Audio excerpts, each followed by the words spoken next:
Hello மக்களே, என்ன பண்ணிட்டுருக்கேன்னு பார்த்தீங்கன்னா ஓலை கிழிச்சிட்ருக்கேன். கூட்டுறதுக்கு விளக்கமாக இருக்காங்க. ஓலை கிழிச்சிட்ருக்கேன். இந்த மட்டை ஈவினிங் விழுந்துச்சு தென்னை மரத்துலேருந்து. எங்கள் வீட்டு தென்னை மரத்தில் விழுந்து கிடந்துச்சு. சரி, கொஞ்சம் பச்சை மட்டையாக இருக்கே, கிழிச்சா கூட்டுறதுக்கு ஆகுமேன்ட்டு அப்புறம் கழித்தேன். அருவாளை வச்சுட்டு கழித்து சரி சும்மா இருக்கிறதுக்கு அதை கிழிச்சி வச்சா அவர் கூட்டுறதுக்கு ஆகுமேன்னு கிழிச்சிட்ருக்கேன். என்ன தான் நம்ம காசுக்கு கடையில் வாங்கி வார்க்கோல் வச்சுருந்தாலும்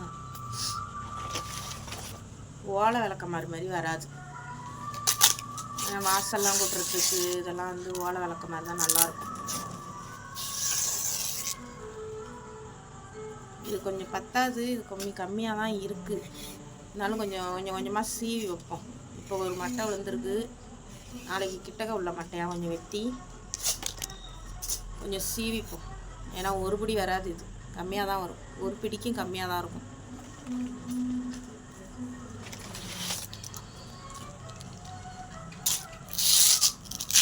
அப்போ இது எவ்வளோ வருதுன்ட்டு, ஆனால் கம்மியாக தான் இருக்கும்.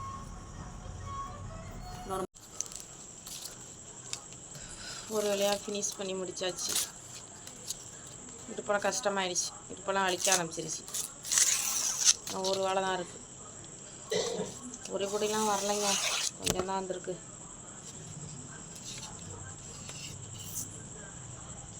இதை முடிச்சிட்டோன்னா அடுத்து தோசை சுட்டு டிஃபன் சாப்பிடணும்.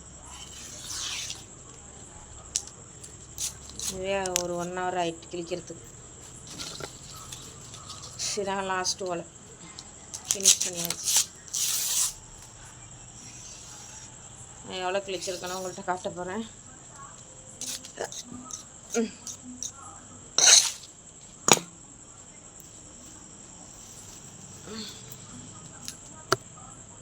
இதான் அப்படி நான் சீவினேன் வார்கோல்.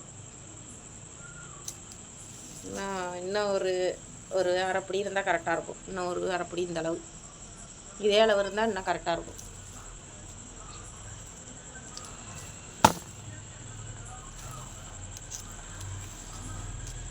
நல்லா நீட்டாக இருக்குது பாருங்க.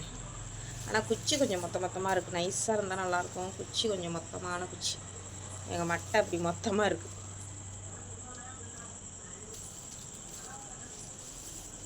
ஓகே மக்களே, பிடிச்சிருந்தா லைக் பண்ணுங்கள், ஷேர் பண்ணுங்கள். இப்போ இவ்வளோ குப்பை கிடக்கு, இதெல்லாம் நான் இப்போ க்ளீன் பண்ணணும்.